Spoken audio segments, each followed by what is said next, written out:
அனைவருக்கும் வணக்கம். இன்று திருக்கோயிலூரில் பஸ் நிலையம் எதிரில் தமிழக அரசு வலியுறுத்தி அனைத்து இந்திய அண்ணா திராவிட முன்னேற்றக் கழகம், பாரதிய ஜனதா கட்சி, பாட்டாளி மக்கள் கட்சி, விடுதலை சிறுத்தை கட்சி, இந்திய ஜனநாயக கட்சி, கம்யூனிஸ்ட் கட்சி மற்றும் அனைத்து கட்சி தோழர்கள் இன்று ஒருங்கிணைந்து திருக்கோயிலூரினுடைய நகராட்சியை கண்டித்து திருக்கோயிலூரில் அமையவிருக்கும் புதிய பேருந்து நிலையத்தை மாற்று இடத்திற்கு அமைக்க கோரி பொதுமக்களை திரட்டி மாபெரும் கண்டன ஆர்ப்பாட்டத்தை நாங்கள் இன்று நடத்தியுள்ளோம். கண்டன ஆர்ப்பாட்டம் மிக சிறப்பாக நடந்தது. மேலும் அரசினுடைய இந்த திட்டத்தை உடனடியாக காலவரையின்றி உடனடியாக நிறுத்த வேண்டும். ஏனென்றால் மக்களுக்கு இது எதிரான ஒரு திட்டம், இது மக்களுக்கு தேவையில்லாத ஒரு திட்டம். மக்கள் கடும் அவதிப்படுவார்கள்.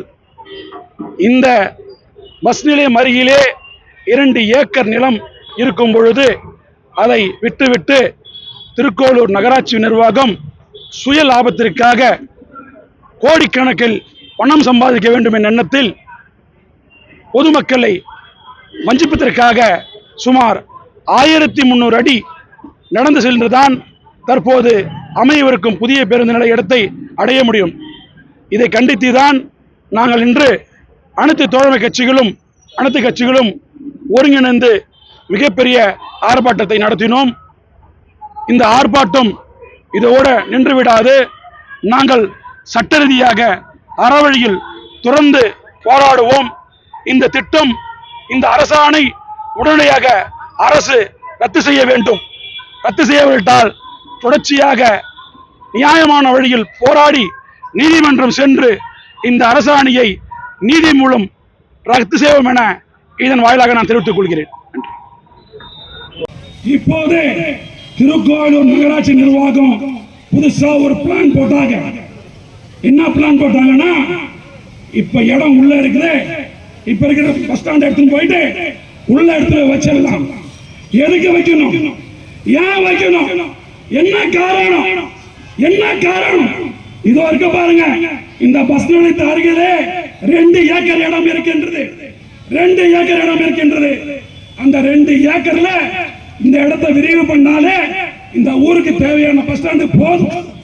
ஆனால் பணம் என்ற ஒரு குறிக்கோள், கொள்ளை அடிக்க வேண்டும் என்ற குறிக்கோள், இந்த ஊரை நாசமா செய்ய வேண்டும் என்ற ஒரே குறிக்கோள் இந்த பஸ் நிலையத்தை இடம் வச்சுக்கின்ற தொழிலதிபரிடம் ரகசியமாக சென்னை சென்று திட்டம் போட்டு, எம்ஜிஆர் பாடினாரு, திட்டம் போட்டு கொள்ளையடிக்கிற கூட்டம் மாதிரி, அதே மாதிரி திட்டம் போட்டு இந்த மாதிரி உங்கள்கிட்ட இடம் எவ்வளவு இருக்கு, மீதி இடம் எவ்வளவு இருக்கு, நாங்க உங்களுக்கு கவர்மெண்ட் மூலமா எல்லா விதமான ஒத்துழைப்பு உங்களுக்கு கொடுக்கிறோம்.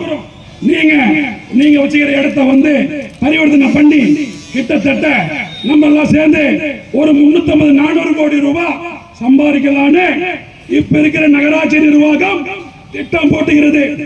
இதில் இப்போது இருக்கின்ற நகராட்சியினுடைய தலைவர் திரு முருகன் அவர்களுக்கு 75 கோடி பங்கு போகிறது. இல்லன்னு சொல்லட்டும், அவரு இல்லன்னு சொல்லுங்க, பொய் சொல்லுவார், எனக்கு தெரியலடுவார்.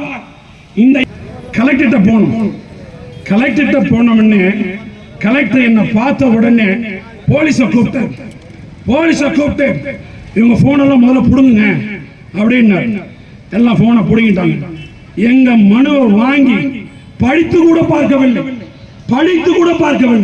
அப்படி போய் கடைசிட்டாங்க. நாங்க பார்த்து கிளம்பிட்டோம். சரி, நம்ம அமைச்சர் சொன்ன கடமையை நம்ம செஞ்சுட்டோம் அப்படின்னு சொல்லிட்டு அமைதியா கடந்த நானே எந்த பிரச்சனையும் பண்ணாம, எந்த விஷயம் பண்ணாம அமைதியா 3 நாளுக்கு மேல அமைதியா இருந்தேன். போன மாசம் 18ஆம் தேதி டெண்டர் விட பெற்றுட்டாங்கன்னு தகவல் வந்தது. டெண்டர் விட்டுறாங்கன்னு தகவல் வந்தது. சரி, அதுக்கு அமைதியாக 25/7 அன்னைக்கு இந்த இடத்துல இந்த நகராட்சி நிர்வாகத்தினுடைய செயலாளர் திரு கார்த்திகேயன் ஐஏஎஸ் அவர்கள் இந்த இடத்துக்கு ஜிஓ போட்டாருன்னு கேள்விப்பட்டேன். உடனே நேரா சென்னைக்கு போனேன். ஒரு மூத்த வழக்கறிஞரை பார்த்தேன். ஐயா, இந்த மாதிரிலாம் நடந்தது, இவ்வளவு விஷயம் நடந்திருக்கு, என்னையா பண்ணணும்? இப்ப இருக்கிற உயர்நீதிமன்ற சட்டத்தின்படி மக்கள்கிட்ட போய் முறையிடுங்க, மக்களுடைய ஆதரவு ஃபர்ஸ்ட் பெறுங்க, அதுக்கப்புறம் நமக்கு நிச்சயமா நீதிமன்றம் தீர்ப்பு கிடைக்குன்னு சொன்னார். உடனே நான் என்ன பண்ணேன், இதை மாதிரி எல்லாருக்கும் நோட்டீஸ் அடிச்சு இப்ப இந்த மாதிரி ஒரு ஆர்ப்பாட்டம். ஆனால் நகராட்சி நிர்வாகமும் இந்த அரசும் செவடங்காத சங்கு ஊதுற மாதிரி இருக்கிறாங்க. அவங்க முடிவு பண்ணிட்டாங்க. அவங்களுக்கு உங்களை பத்தி, இந்த மேடையில் இருக்கிறவங்களை பத்தி, இந்த மக்களை பத்தி எல்லாம் கவலை கிடையாது.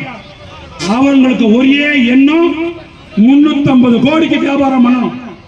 350 கோடிக்கு வியாபாரம் பண்ணா 25-30% நகராட்சி தலைவருக்கும் அவர் கீழே இருக்கும் கமிஷன் வரதா தகவல் கிடைச்சிருக்கு. இது என்ன நியாயமா? இது தேவையா?